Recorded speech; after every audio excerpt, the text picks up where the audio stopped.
سلام دوستان عزیز، امیدوارم که در هر جا هستین موفق و کامیاب باشید. درس امروزی ما درباره فتوح پغش یعنی آینده نزدیک و فتوح سمپل آینده ساده می باشه.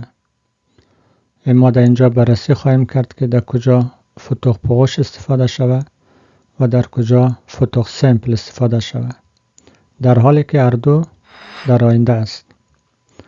و یاد گرفتن نزدی بسیار مهمه و ما در اینجا می خواهیم تفاوت‌های دوتا را خدمت شما عزیزان صحبت کنیم. خب، فتوح پغش آینده نزدیک در کجا استفاده میشه؟ برای چه استفاده میشه؟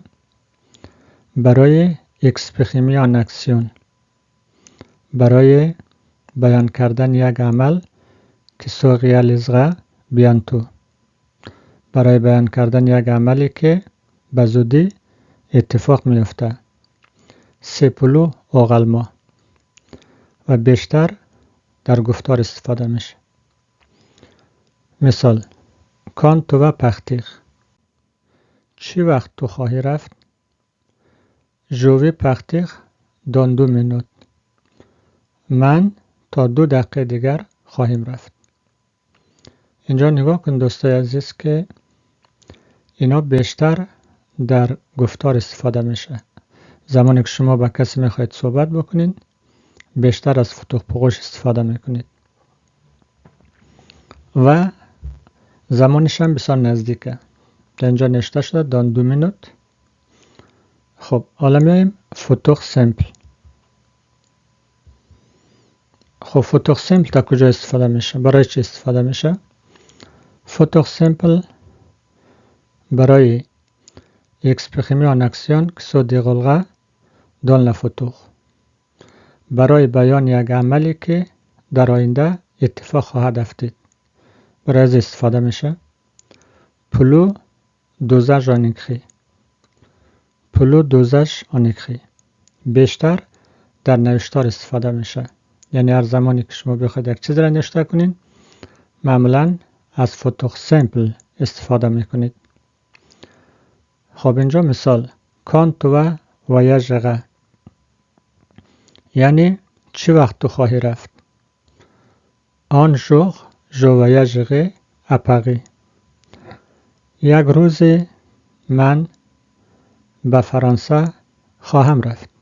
اینجا توجه داشته باشین دوستان، از آن ژوغ یعنی روزش معلوم نیست، ممکنه فردا باشه، ممکنه ماه آینده باشه، ممکنه سال آینده باشه، مشخص نیست. اما در اینجا مشخص کرده بود دان 2 مینوت یعنی تا 2 دقیقه دیگه گفتم من میرم. اما اینجا گفته آن ژوغ یک روز خواهیم رفت. خب، فرق ازی به می چند چیزه. اول، فتوح پغش در گفتار استفاده میشه و زمانش خیلی نزدیکه. فتوح سمپل در نوشتار استفاده میشه و زمانش تقریبا نامشخصه و دورتره. خب، فتوح پغش آینده نزدیک. کلکو اگزامپل، چند مثال. خب، شماره 1: کس که توافق سوسواخ یعنی تو امشب چه کار خواهی کرد؟ سوسواخ دوستای عزیز هم عصر میگه هم شب میگه.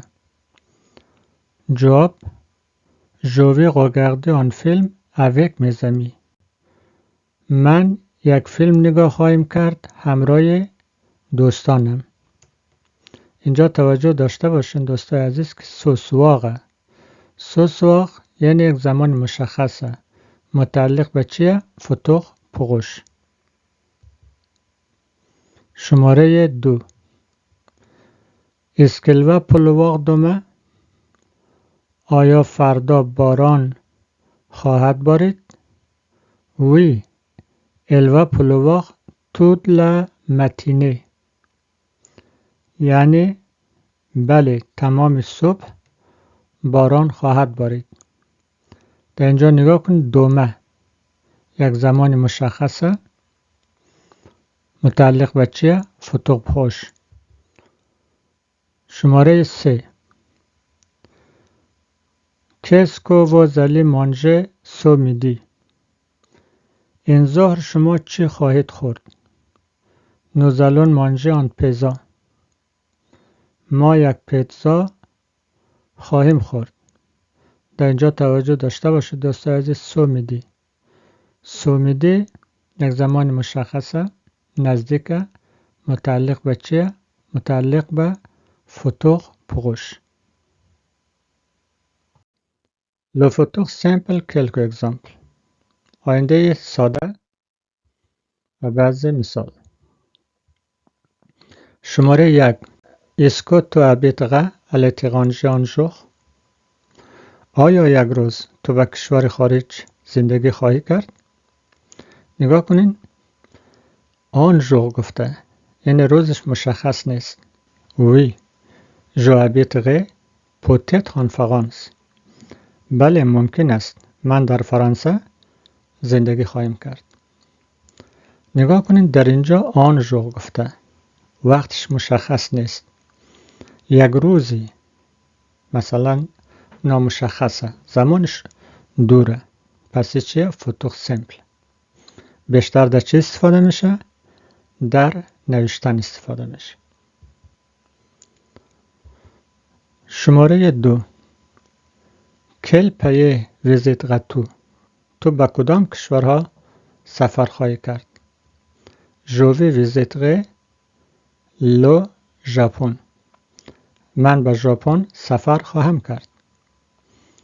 نگاه کنید در اینجا سوالش تقریبا عمومیه. میاییم شماره 3. شماره 3. Est-ce que tu réussiras ton examen؟ آیا تو در امتحان قبول خواهی شد؟ J'espère que je réussirai. من امیدوارم که قبول خواهم شد. نگاه کن در اینجا هم سوال عمومیه. مربوط چی میشه؟ مربوط فتوح سمپل میشه. خب دوستای عزیز، در اینجا بسیار به سادگی شما فرق بین فتوح پوش و فتوح سمپل یاد گرفتین و این درس خیلی مهمه. من خواهشتون رو چند بار تکرار کنین و یاد بگیرین و به درد شما دوستان عزیز میخوره. خب به هر صورت درس امروزی ما در اینجا به پایان رسید. تا درس آینده شما عزیزان به خداوند کریم میسپاریم. هر جا که هستین موفق و کامیاب و سر حال صحتمند باشین. روز و روزگار به کام شما عزیزان خوش.